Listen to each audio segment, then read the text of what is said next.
Was last year difficult for you? Yeah. Not just getting traded, but the whole in the summer, preseason. Yeah. Hell yeah, it was difficult. Man, it was so different. And on any given day, me as a person, as a player, I didn't know who the was in charge. I think that was my biggest thing. I didn't know what the to expect whenever I would go into the gym, whenever I go into the plane, whenever I go into the game. I was like, man, I would think I was as lost as the next motherfucker. Meaning there was a lot of voices. Yeah. And a lot of input from a lot of different places. And just so much going on any given day. I was like, yep, I guess I'm just here to work. I didn't even know who to talk to. At what point did you realize that? At what point did... And that fucking meeting in the office, and I told you that. I told you that. I was like, I cannot believe. Wait, Brett brings me, you, Joe and Ben. This is pre-Tobias trade. Yeah.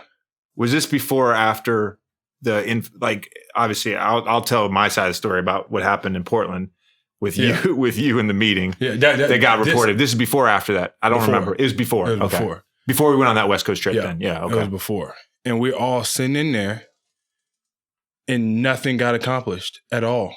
So I was like, and I told you this as we walked out. JJ, why would I ever go back in there again? Like, nothing's getting accomplished. Nobody's saying nothing to anybody. And we just sitting in here watching film and you can literally hear the thing just clicking. And we all just looking around. But you got to think, now I'm just like I may have been 2-3 weeks there tops. Yeah, it was the first month. Yeah, easily. So, you know what? I'm sitting back and I'm watching. I ain't saying nothing because don't nobody know me like that. When I first got to Philly, what did you think of me? I didn't know. But if you go by what you read, what do you think of me? Yeah. Yeah, right? Yeah. So I'm sitting back, I'm relaxed. I'm like, these motherfuckers think I'm an asshole anyways. Let me be quiet. So I'm sitting back, I'm hearing it. Click, click. I'm looking around. Click, click. All right, guys, let's go practice. Why did we just go through this? That's literally what's going on in my head. So I come to you. I said, JJ, why would I go back in there again? We didn't do nothing. Nothing got accomplished. So now we fast forward to however many weeks is over there and we're in Portland. And then that happens during the film session. What do you make of all this? I hope it's not true. But Jimmy Butler, as we know, has been carrying a little bit of a track record in terms of dealing with coaches. So because once again, wasn't nobody saying nothing. So who was the individual that decided to finally say something? Here's the fucked up part. You did one thing wrong. What did I do? Nothing you said about the team was wrong. I thought your interaction with Brett that day was like a normal interaction. I don't know why it got reported the way it did. Because it was me. Yeah, because you were coming off whatever happened in Chicago, whatever happened in Minnesota. Yeah, I get it. But nothing was weird. But so he's like, there's some tweaks to the offense. I think some other guys on the team feel the same way. And who did he throw under the bus? I didn't throw him under the bus. You threw the nicest guy. You threw TJ McConnell under the bus. I did not throw him under the bus. Brett goes, I did not say his name.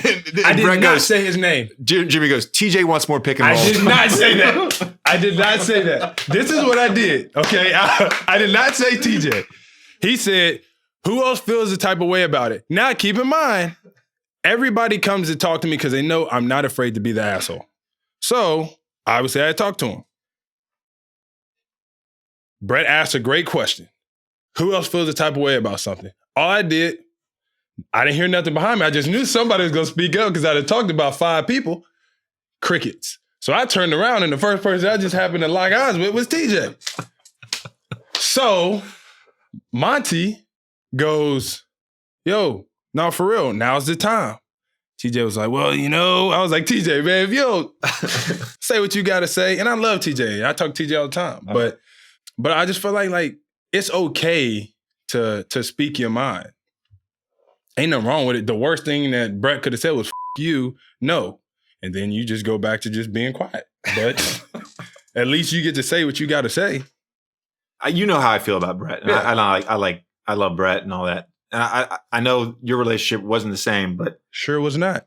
Towards the end of the year, though, as we sort of we did sort of tweak how the offense was run, especially in the playoffs, where you were playing on the ball more. Did that relationship evolve at all, or was it strictly a professional relationship? I would say it was professional, but to this day, I don't think that was fair to switch over like that. Even though I think we played great basketball like that, I don't think it was fair because the entire year, Ben had the ball.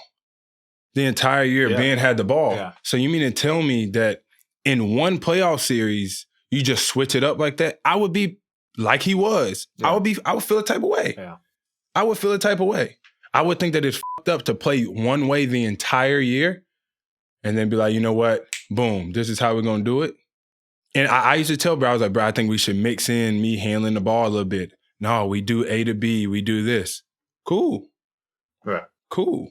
But I would be pissed. And I'm not going to complain about it.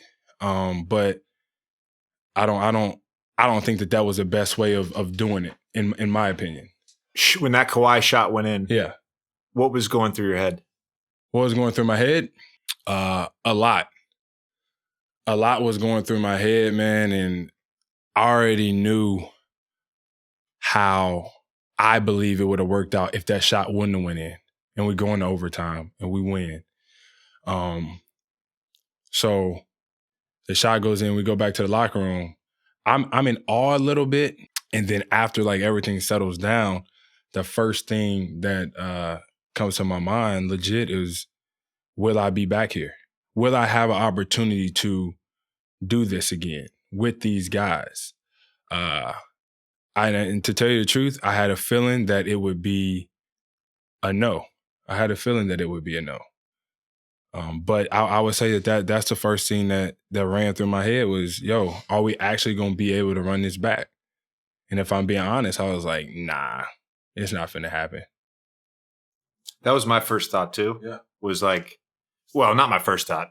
There's the disappointment, there's the tears, there's the hug your teammates, but then like it's like the realization, like, shit, I might not get this close again, right? You think that? I knew I wasn't coming back when I had my exit meeting with Elton, and he didn't say that to me, like, we don't want you back. I just knew like I was only gonna go back there if they had no other options. Basically, that was the vibe I got in that meeting. So I kind of knew. When did you know? Oh, shit.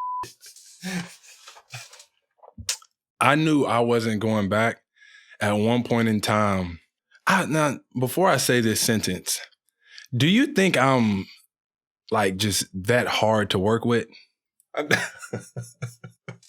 I hard to work with? Is this the phone call after free agency? Is this from the phone call? Is this what you're talking about? No. This is before the phone call. I don't think you're hard to work with. Yeah. No, I'm not hard to work with. So I ain't throwing nobody under the bus since you think that I seem to throw people under the bus.